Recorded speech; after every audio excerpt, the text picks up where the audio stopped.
Hey, what's up, everybody? Welcome back to Beale Street Bullies. Got my Tiger season recap with my guy Jason Munz, who's Tiger beat writer from the Commercial Appeal. We're talking about Tiger's season overall, the improvements, the bad moments, the good moments, NIT bid, why we didn't make the NCAA tournament and more. Junit, how was it though, man? Like, what? Let's let me get a little recap of the season, man. Like, give me your thoughts from the beginning of the year to now. I know we made some drastic changes and guys started playing very well at the end, especially when DeAndre Williams got eligible. What was that like for you covering the Tigers from day one until now? It was kind of a roller coaster. I mean, they started 6-5 with some, disappointing outcomes. But you knew that, at least I knew or had a pretty strong feeling that once Memphis got DeAndre Williams not only back but also up to speed, I felt pretty good about their chances. But that's not to ignore the fact that when they looked bad in those first 7 games without him, and even in those couple of games when they did get him, like those couple of Tulsa games, when they looked bad, it was not pretty. But at least I saw enough flashes to know that once DeAndre got up to speed, that they were going to be okay. They were going to be more than okay. You could see the progression there. And so it was like, from my standpoint, it was just like the only question was not if, but it was when, like, when's this going to happen? When are they going to turn a corner? And then you throw in the pauses. That's where things, to me, like, I thought once we got past Christmas that things were going to be okay. And they did get past Christmas. They got like almost 2 weeks past Christmas before things started getting crazy. And it wasn't them. It wasn't the Tigers who were testing positive. It was the other teams. And it happened to be that it was like one after another. It wasn't like intermittent. And in hindsight, I think that probably helped Memphis more than anything else, was the fact that, and Penny's talked about it. He's talked about the fact that that the pauses helped them out a lot. It helped them get closer. It helped them become more cohesive and that sort of thing, and rest and recover and all that stuff.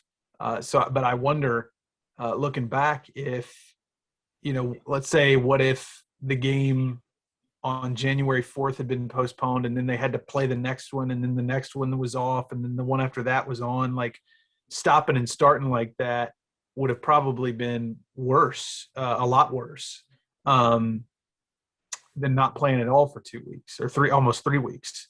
So, it was a really, really just crazy year. One that, I've never experienced. I've been doing this for, I don't even remember how long it's been. It's been more than 20 years that I've been doing this. And I've never covered anything like it. And I just hope I never have to again. Yeah, no, I agree, man. I think it got to the point before we got hit with the COVID from our own program, I thought we were like starting to climb, right, starting to stride. Even when they came back from it, they played well. Boogie started breaking out a bit, and I thought once he got inserted into the start lineup at the point guard spot, I knew, Penny was letting him play through some mistakes. He kind of started showing people who he was supposed to be from when he first got there. Well, let me ask you, like, how, I think we can all agree that for the first year and a half, first season and a half of Boogie Ellis's tenure, like career at Memphis, college career at Memphis, I think we can all agree that he was kind of having to always look over his shoulder. I think he felt like as soon as he did, if he ever did anything wrong, it was going to be he was going to get the hook.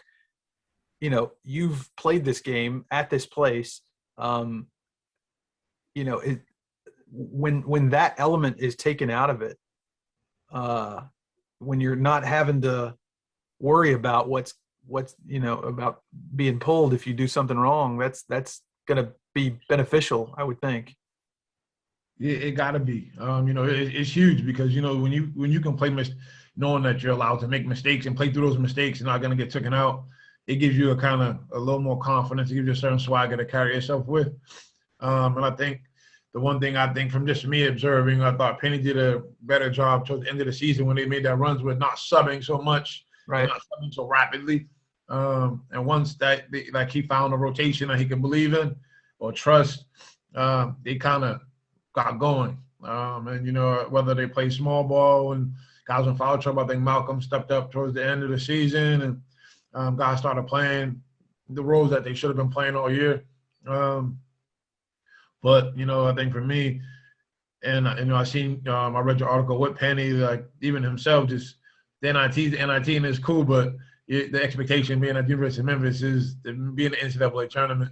And as a former alum, that's the one thing that stings me because I just know it's not really an excuse. There's no excuses. I think he has the talent.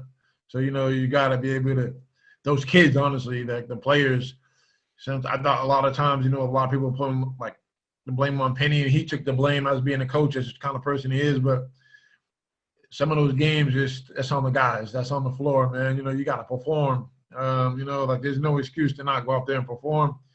And, some games they just didn't show up. And you wonder, where was these guys at the beginning of the season? You're supposed to be fired up. You have a target on your back. Your coaching staff is confident in you. Actually kind of create more bounce in your step. What I felt like in the beginning of the year, they were all competing to try to get points and try to do certain things maybe to help their draft status and kind of cause us some bad losses to Tulsa, who's not a good team. Right. Western Kentucky and VCU, those are teams that we should have beat, even without DeAndre.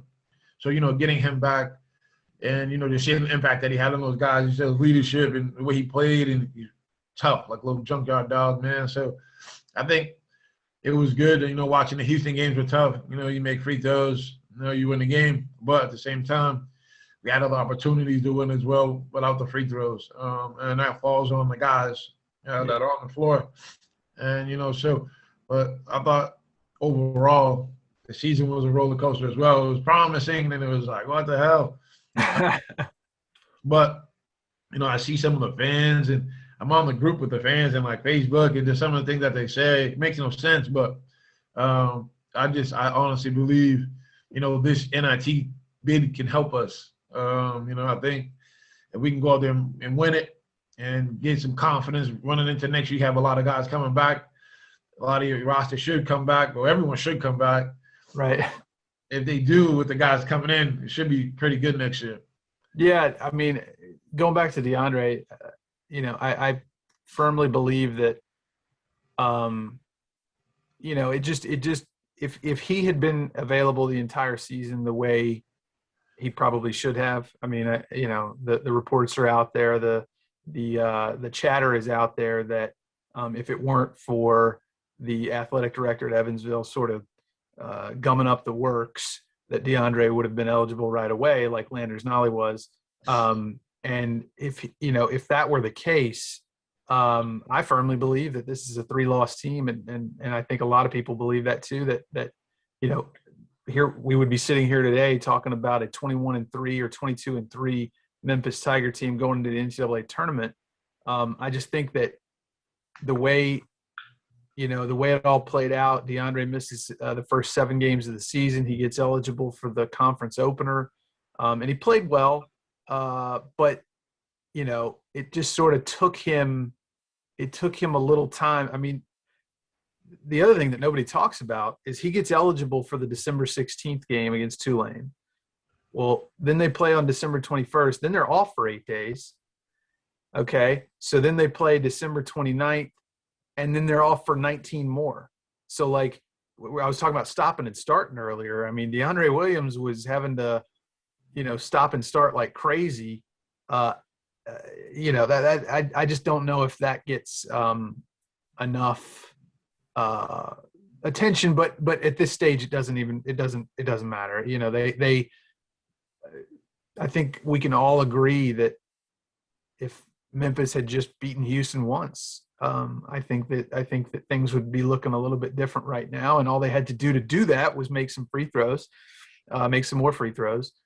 They missed 10 against Houston at Houston, then missed 12 against Houston in the AAC tournament over in Fort Worth. And, you know, I mean, obviously there's a lot more that goes into a game than just free throws, but that's kind of the easiest thing to look back at and say, if you'd just been average or even a little below average, your things are a lot different right now. But yeah, that's kind of, it was a strange season, no doubt. I think that's the only reason Wichita got in, because they beat Houston at one time. And, Yep. you know, I know we beat them up pretty easily, but that's the only reason they got in. And, you know, the NCAA tournament needed teams in. Yeah. And, you know, I think, like you said, one win, we get in. You know, Houston lost. I mean, Wichita lost to Cincinnati, and they get in. And they you know, just like, you win one game. It was just tough, man. So for you personally, what do you feel like, you know, the NIT can do for them? I know I've seen something earlier in the year. Penny was unsure if he was going to take the NIT bid. Kind of what made him change his mind? Was it the way the guys are playing, or what was his thought process on that? Well, we asked him about that yesterday. We talked to him, on Monday early afternoon, and that question was brought up. You know, you said a few weeks ago that you weren't sure whether you would accept an NIT bid if it came to that, and he said, well, that was never. You know, he said he was sort of put on the spot a little bit, and that he never would have even considered turning down an NIT opportunity. That when that question was posed to him, that he essentially, you know, was trying his best to keep the blinders on and focus only on the NCAA tournament. Didn't want to even think about or consider the possibility of anything else but the NCAA tournament. And so that's the reason why he answered that the way he did. But you know, yeah, he said if it ever came to the way it actually indeed played out, that he would never turn down an NIT opportunity, which I think is good, because in a year where they were, you know, where all teams didn't play as many games as you do in a normal season, you know, why not? Why would you not want to play a few more games, or at least one more game? You know, so I think that it's a good opportunity. It's not what anybody wants. Nobody wants to be in the NIT. You don't strive to be in the NIT, but once you're in it, you might as well try to win it. You know, that's the way I look at it. You might as well, you know, everybody is a competitor. This is competition. And if you're somebody who goes into any competition not trying to win it, then what are we doing? You know, what are you even doing playing the game? You know, that's kind of the way I look at it. So, I mean, you know, a lot of the whole thing about Jordan came up during the pandemic, watching that documentary, you know, that he is as great as he is, not only because of his talent, but because of how competitive he is, that, you know, he makes a competition out of everything. You know, Penny has talked about that, about how, you know, Michael Jordan will try to, you know, he'll see who can put their socks on the fastest, you know, like that's what makes people, you know, certain people great, is that competitive drive. And so, yeah, that's, you know, I hope that Memphis players and coaches sort of takes it that way, you know, treats the NIT that way, because it would be nice, you know. I mean, who doesn't want to hang a banner? I mean, even if it says NIT, who doesn't want to hang a banner and win a championship and be one of only a couple of teams in the country to end the season with a win? So like, what's the difference in, like, how do you think the kids in the program, you know, they balance the expectation amongst themselves and expectation amongst the fans in the city? You know, that's one of the most loving fan base in America, but they also can be on you. Like, what's the buzz like in Memphis with that? What's the buzz like? Well, how do you feel the kids and the coaching staff, not just Penny, but all the coaches, are handling the media handling the fans and how, they say some things out of love, but, it can be kind of aggressive at times. So how do you think they're all handling those things and knowing that the fans will want them in the NCAA tournament or saying X, Y, Z? How do you think everyone's handling those things? I think the players are handling it better. I would say there was a time where they might not have been, where they may have been paying a little too close of attention and taking some of the criticisms from the fan base a little too much to heart. But I think that's part of being young.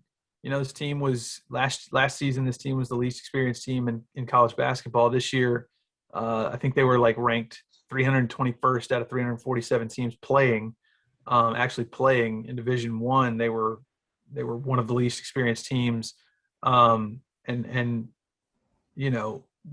that I think that's part of just youth is, you develop the ability to filter, you develop a filter a little bit. And I think they're doing that. I think because, there was a time this season when when the fan base was getting pretty harsh and they needed that filter. They certainly needed to be able to focus on, what actually matters as opposed to the outside noise. And I think they did a good job of that.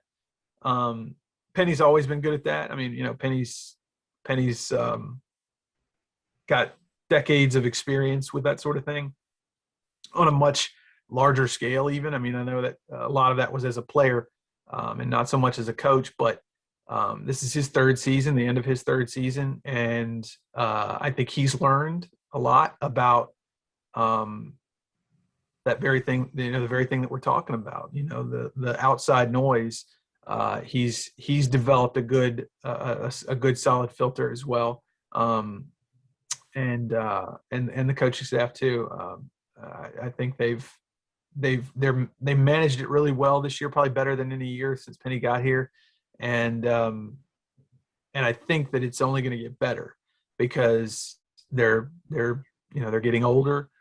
It helps to have guys like DeAndre Williams around. Alex Lomax this is the end of his junior season, and they're all learning and they're all figuring it out. And so I think they're definitely moving in a positive direction as far as that's concerned.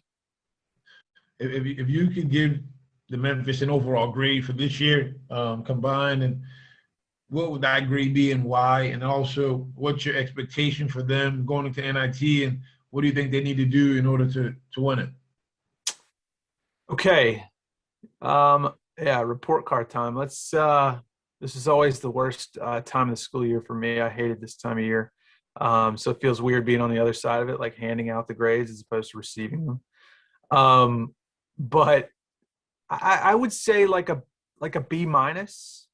I would give them like a B minus because those first 11 games where they went 6-5 and you're losing to Tulsa and you're losing to VCU and Western Kentucky. I would have given that stretch like a D. But this last second half of the year, despite the 2 losses to Houston, I mean, they didn't lose a game they didn't lose a game in the new year, in this calendar year. So like the last 3 months almost, by more than 3 points. This team was right there in every single game. And it wasn't like they had a bunch of garbage time points to make the score look close. These were close games, all the way down to the wire. And the games they won, a lot of them were, no contest for a long time. They're beating UCF by 27 points. They're beating East Carolina by 25 points. The Cincinnati game was kind of close, but they beat them by 6 points on the road. That was the first win they'd had at Cincinnati in 7 years, 10 years, something like that. It had been a long time since they'd won a game at Cincinnati, and they did it. And like you talked about before, Penny started doing things a little bit differently. His substitution patterns were different. His he wasn't going quite as deep for quite as long on his bench. Now, part of that is because some of that depth left. Lance Thomas left. Ahmad Rand left earlier in the season. So part of that, he didn't have a choice. But even before those guys left, they weren't getting used as much as they were in the first, month of the season. So, yeah, that's kind of where I'd say B-, just because, you got to take off some for the way they started, and then you got to take off some for the way they ended with the 2 losses to Houston. I know Houston's a top 10 team in the country, but those games were there for the taking, and they didn't take them. So B-, I think all things considered, B- is pretty strong. And then the second part of your question was like a prediction, like a projection for the NIT. Is that right? Yep. Okay, so they've got Dayton. Memphis has Dayton at 11 a.m. Saturday in Denton, Texas. Did you ever play in the pit? I'm sorry? Did you ever play in the pit at the University of North Texas? No. Yeah, they say it's a really neat atmosphere. Just the way the building is constructed. They call it the pit. It's the UNT Coliseum, but they call it the pit. And the fact that the fans are going to be limited and that sort of thing is probably going to make it a little different. And the fact that it's a postseason tournament and it's not a game involving a home team. But they've got Dayton. Dayton's 14-9. I think for the most part, Dayton's kind of a middle of the road team. You look at their stats; they're not great in anything and not bad in anything. The biggest storyline is going to be Jalen Crutcher versus Memphis. As everyone knows, Jalen Crutcher is the All-American guy from Dayton who's scoring 18-plus points a game, who came from Memphis, not the University of Memphis. He was a star at Ridgeway High, and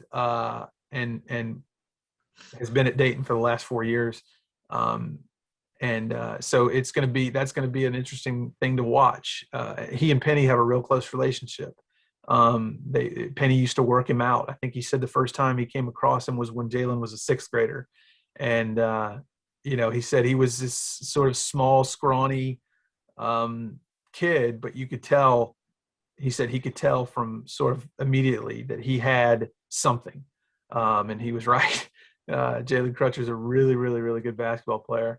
And he's going to make life tough on Saturday for Memphis. But I like Memphis's chances against Dayton. I like Memphis's chances in the entire tournament. If Memphis wins on Saturday, they'll play the winner of Boise State and SMU. I feel reasonably confident that's going to be Boise that wins that game, just because SMU's only played 1 game in the last 2 months or last 6 weeks or something like that, because they've had their own COVID issues. But yeah, I think Memphis has a pretty good shot at winning at least a couple of games. I feel like they'll see NC State if they get past Dayton and either Boise or SMU. I feel like they'll see NC State after that, and that'll be a good test. That'll be a strong test, because if you're playing in that game, you're playing for a shot in that's the semifinals game. That's you win that and you're in the championship. So should be a good tournament. Oh, man, yeah, definitely. I agree, man. I seen the NIT bracket when it got released. Obviously, I paid more attention to that than NCAA tournament. I have no reason to watch the NCAA tournament, even though I'm going to watch, just being a fan of the game. But I agree. I think they definitely have to choose to win it. I think if we play like we've been playing the last few games, it's going to be tough for teams to beat us. We've been scoring the ball efficiently. Yeah. Playing defense that they always do. So I think the pieces are starting to come together. Alex can come back and be somewhat of a normal self. That helps as well. But I'm excited, man. I think the season overall was a wild one. I'm sure it was for everybody. But I definitely saw the growth in the team. I definitely think with the pieces they have coming back, they will be a legit contender next year, for the fact that everybody played big minutes. Everybody played big games. They lost close games. They're learning how to lose those closer games, and those games will turn to W's next year.